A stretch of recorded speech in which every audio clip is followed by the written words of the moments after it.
Hey there, my name's Barry Exposition, and today I'll be leading you through the events that led up to the Revolutionary War. After each event takes place, I'll explain to you why it was important.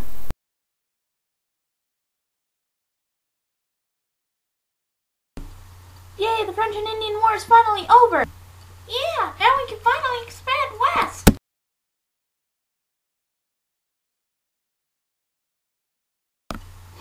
I want to keep relations with the Indians and help the fur trade. I know, I'll make a proclamation so no one can expand west of the Appalachian Mountains.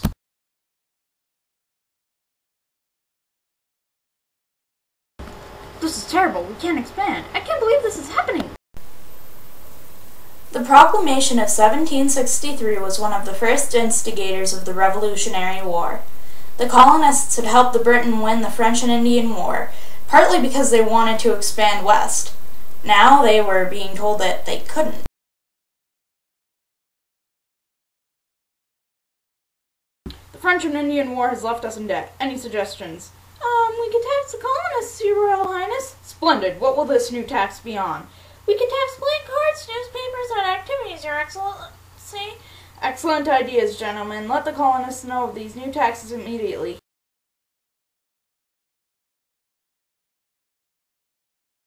This is outrageous. How can they put a tax on playing cards? Yeah, and newspapers too. We have the right to tax ourselves. The colonists had played a large part in Britain's victory during the French and Indian War, and now they were being used to dig Britain out of debt from that war. It was an insult.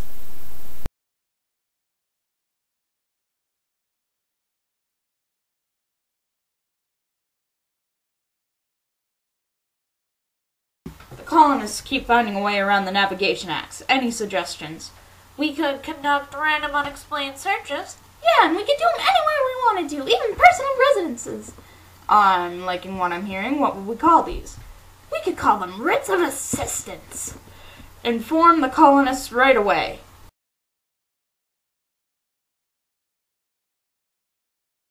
I'm going to search your shop, sir. Okay, what exactly are you looking for? I don't have to tell you. Hey, that's not fair. Yeah, that's ridiculous. That's the writs of assistance.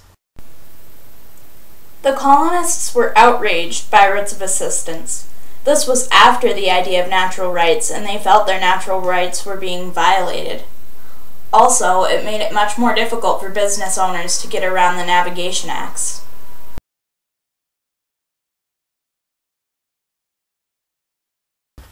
Lobster! Red cow!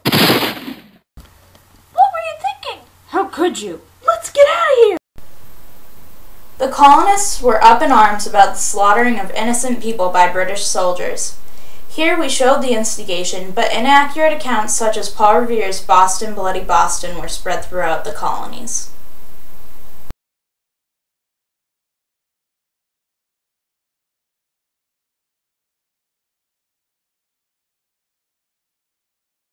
Your Majesty, the colonists are still opposing our taxes, quite violently at times.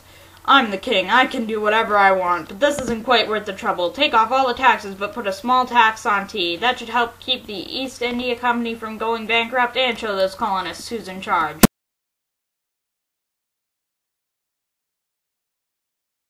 This is outrageous! Almost everyone drinks tea. The nerve! The Tea Act angered the colonists. Many people drank tea, and the imported tea was hurting local business. Not to mention, one of Britain's reasons for having the small tax was to show that they could. It was a big diss to the colonies.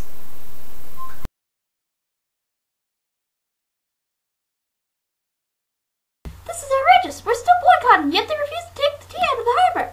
We have to do something about this. You're right. Here's the plan.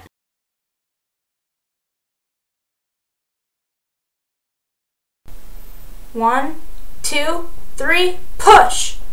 Man overboard! He can swim, let's go! No, he can't, it's Bob! Bob is the only one of us who can't swim! Well then Bob shouldn't have come! Let's get out of here now! The Boston Tea Party was a very obvious act against British rule. It was taken as an insult and, as you will see in the next scene, retaliated against with the intolerable acts.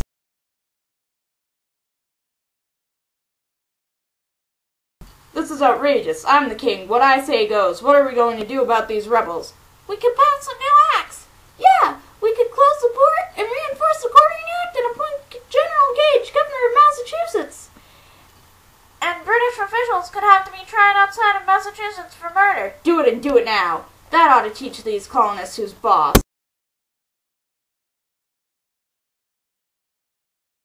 By the order of His Majesty King George, all murder trials of British officials will be held outside Massachusetts. General Gage is the new governor, and the Quartering Act is being reinforced. Hey, by the way, you, in the orange. Me? Yeah, you. I'm taking over your house later. What? That's not fair. Life's not fair. The intolerable acts were in fact named that by the colonists. They were an overwhelming onslaught of acts to repress the colonies.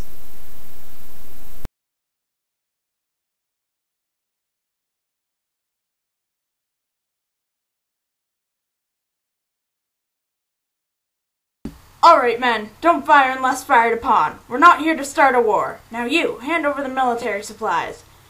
No! We're not looking for a fight here.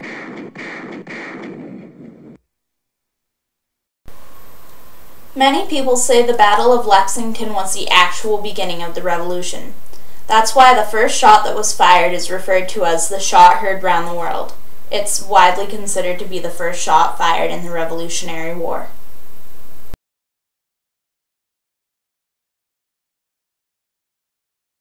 We need to separate. It is time. We can't do that. It's in the best interest of the colonies. I disagree. This includes principles and ideas that are mutual throughout the colonies. If Britain does not attempt to make amends, we will reconvene. Agreed? Agreed. This is a pivotal point. Some of the colonies are willing to separate, though at this point they're still willing to reconcile. Many of the colonies still want to stay loyal to Britain. All of them, however, are willing to fight.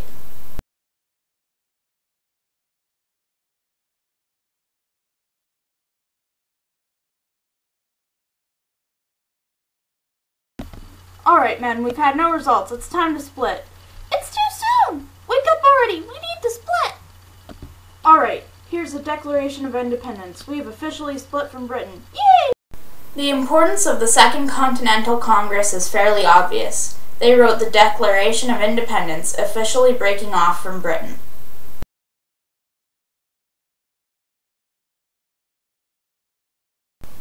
This has been Barry Exposition on the events leading up to the Revolutionary War. Thanks for watching. Bye!